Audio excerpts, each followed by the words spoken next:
السلام عليكم ورحمة الله وبركاته.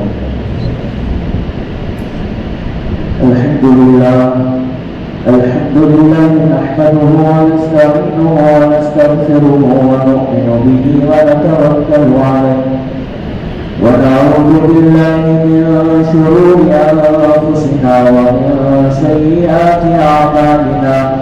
من يهده الله فلا مضل له ومن يضلل فلا هادي له. ونشهد أن لا إله إلا الله وحده لا شريك له. ونشهد أن سيدنا ومولانا محمدا عبده ورسوله. أما بعد فأعوذ بالله من الشيطان الرجيم. بسم الله الرحمن الرحيم. الذين يكنزون الذهب والفضة ولا ينفقونها في سبيل الله فبشرهم بعذاب أليم. يوم يحمى عليها في نار جهنم فتكوى بها جباههم وجنوبهم وظهورهم هذا ما كنزتم لأنفسكم فذوقوا ما كنتم تكنزون. صدق الله العظيم وصدق رسوله النبي الكريم ونحن على ذلك لمن الشاهدين والشاكرين والحمد لله رب العالمين. رب اشرح لي صدري ويسر لي أمري واحلل عقدة من لساني يفقهوا قولي. اللهم صل على سيدنا محمد وعلى آل سيدنا محمد وبارك وسلم. اللهم صل على سيدنا محمد وعلى آل سيدنا محمد وبارك وسلم. اللهم صل على سيدنا محمد وعلى آل سيدنا محمد وبارك وسلم. محترم بزرگوں اور عزیز دوستوں، رمضان المبارک کے مہینے میں اللہ تبارک و تعالیٰ نے ہم سب کو داخل فرمایا ہے. اللہ ہم سب کو اس رمضان کی قدردانی کی توفیق نصیب فرمائے. لمحہ لمحہ اس کا اللہ غفلت سے حفاظت فرمائے. اللہ تبارک و تعالی ہم سب کو اس رمضان المبارک کے مہینے میں اپنا مقرب بندہ اللہ ہم سب کو بنا لے.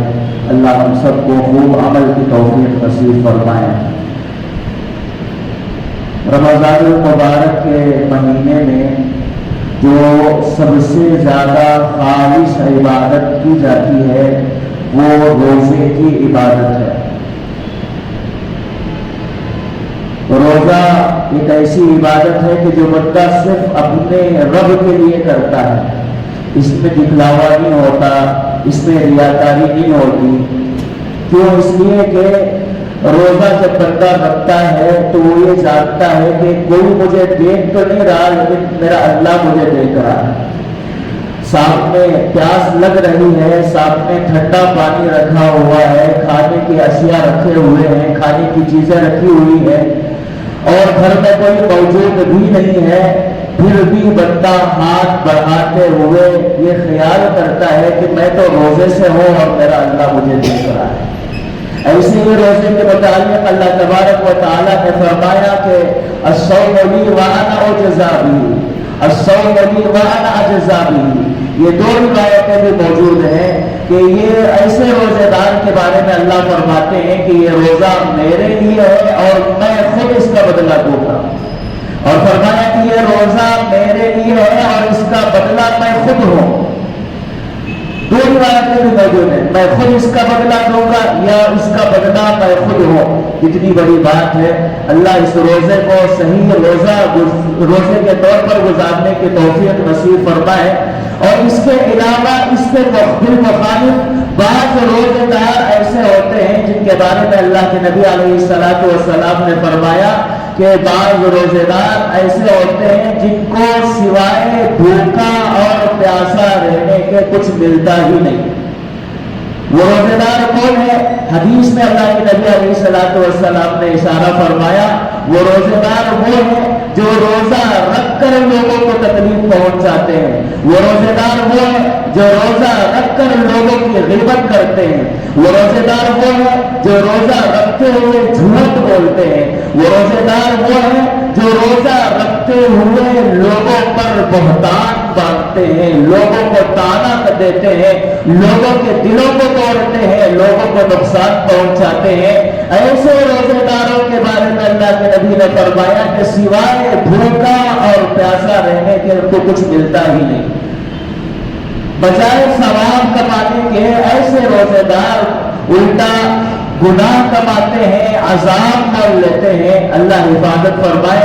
میرے دوستوں، یہ رمضان کے قیمتی لمحات ہے، جیسے کہ بات ہمارے سامنے گزشتہ جمعہ آئی تھی کہ جس طریقے سے رمضان المبارک کے مہینے میں اللہ تبارک و تعالی روزے دار کے اجر کو بڑھا دیتے ہیں، بالکل اسی طریقے سے جب کوئی بندہ گناہ کرتا ہے تو اللہ تبارک و تعالی اس گناہ کو بھی بڑھا دیتے ہیں، گناہ بھی بڑھا دیتے ہیں۔ اللہ ہم سب کی حفاظت فرمائے۔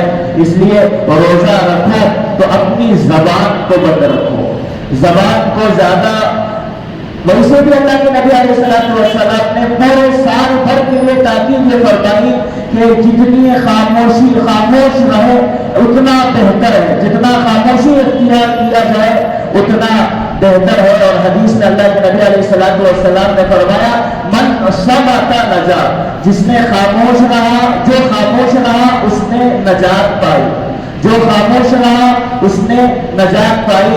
بالخصوص رمضان کے مہینے میں اس حدیث پر ہمیں عمل کرنا چاہیے۔ نہیں معلوم کہ کب ہماری زبان سے غیبت کا کوئی لفظ نکل جائے، کب ہماری زبان سے ایسا لفظ ہمارے ماتحتوں کے بارے میں نکل جائے جس سے اس کا دل ٹوٹ جائے، کب ایسا لفظ ہمارے رشتہ داروں کے بارے میں نکل جائے جس سے رشتہ داری خراب ہو جائے۔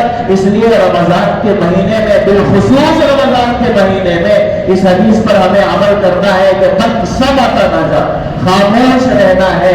اور اگر کوئی سامنے والا بات کرے، سامنے والا تہش بات کرے، سامنے والا گالی دے کر بات کرے یا کوئی لڑائی جھگڑا کرے، اسے صاف کہہ دے کہ میں روزے سے ہوں، میرا روزہ ہے، زبان کا بھی روزہ ہے، میرا پیٹ کا روزہ ہے، زبان کا بھی روزہ ہے، کان کا بھی روزہ ہے، آنکھ کا بھی روزہ ہے۔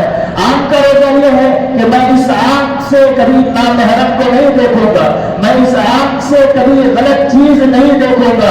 اور کان کا روزہ یہ ہے کہ اس کان سے میں کبھی فحش باتیں، گالی گلوچ اور اسی طریقے سے گانے اور جو چیزیں اسلام نے حرام کی ہیں ان چیزوں کو میں نہیں سنوں گا۔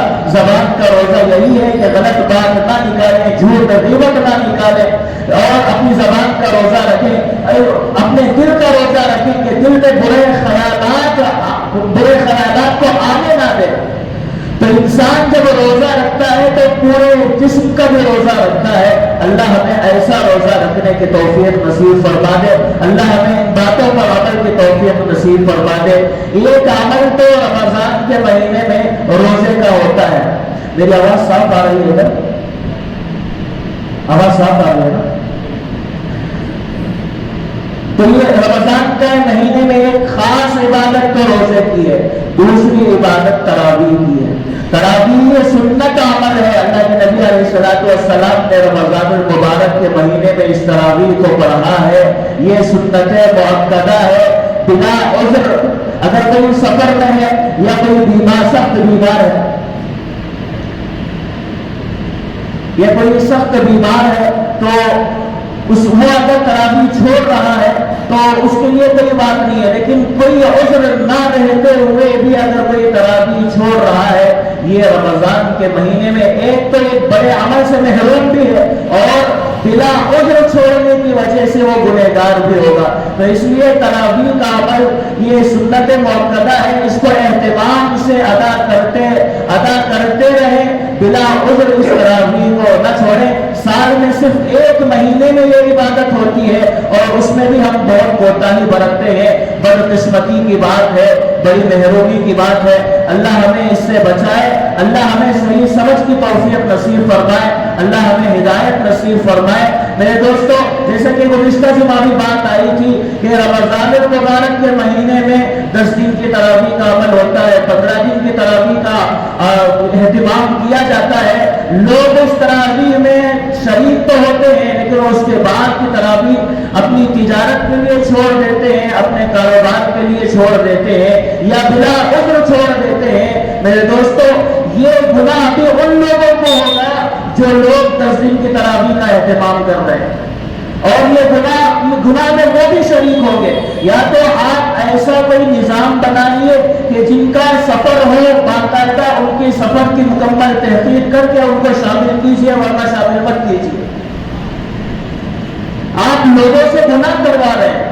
10 دن کا آپ نے اہتمام کیا، کسی نے آ کر پڑھ لیا، پھر اس کے بعد 20 دن کی تراویح اس کی چھوٹ گئی، تو 20 دن کی تراویح جو اس کی چھوٹی ہے، اس کے گناہ میں، اس کے اس عمل میں تم اہتمام کرانے والے بھی برابر کے شریک ہیں۔ تو اس لیے تراویح کا خاص اہتمام کیا جائے۔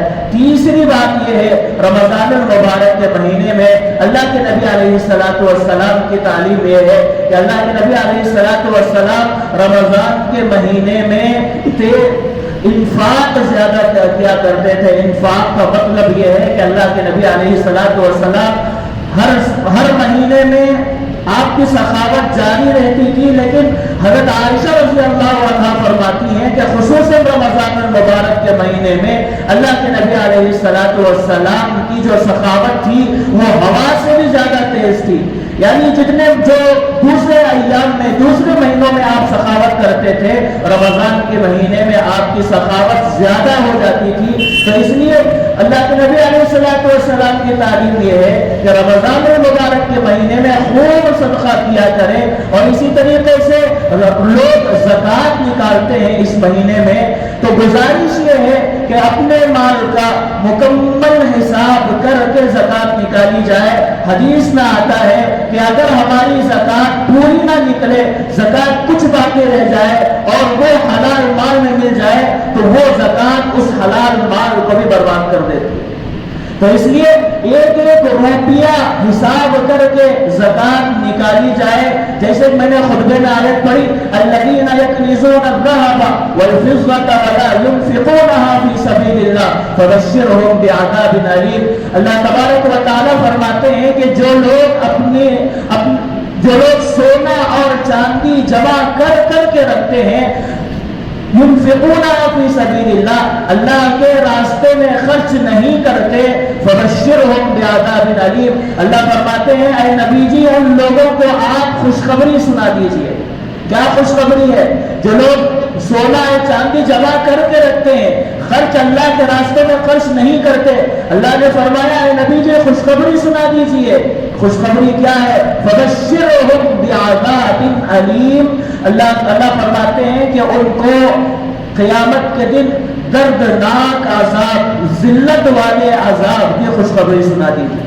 یہ ہمارے لیے خوشخبری ہے نہیں، بلکہ یہ دردناک عذاب ہے۔ اللہ تبارک و تعالیٰ تمسخر کے طور پر کہہ رہے ہیں کہ ایسے لوگ جو جمع کر کے خوش ہوتے ہیں، ان کے لیے تو یہ خوشخبری ہے کہ ان کو قیامت کے دن دردناک عذاب ملنے والا ہے۔ اور قیامت کے دن اللہ ایک عمل یہ بھی کرتے ہیں، یوم یحمى علیہا فی نار جہنم فتقوی بہا جباہہم وجنوبہم وظہورہم۔ اللہ تبارک و تعالیٰ ان لوگوں کا مال جو جمع کر کے رکھے ہیں لیکن اس کے واجبات ادا نہیں کرتے، جمع کر کے رکھتے ہیں اس کی زکوٰۃ ادا نہیں کرتے، جمع کر کے رکھتے ہیں، غریب غربت میں مر رہا ہے اور 1 روپیہ اس پر خرچ نہیں کرتے، ایسے لوگوں کا مال اللہ تبارک و تعالیٰ قیامت میں جمع کریں گے، جمع کر کے جہنم کی آگ میں اسے تپائیں گے، جلائیں گے۔ جب وہ لکوڈ بن جائے گا تو اللہ فرماتے ہیں کہ فتقوی بہا جباہہم، اس کے چہرے پر وہ لگایا جائے گا، اس کی پیشانی پر لگایا جائے گا، اس کے بازو پر لگایا جائے گا، اور کہا جائے گا کہ فذوقوا ما کنتم تکنزون،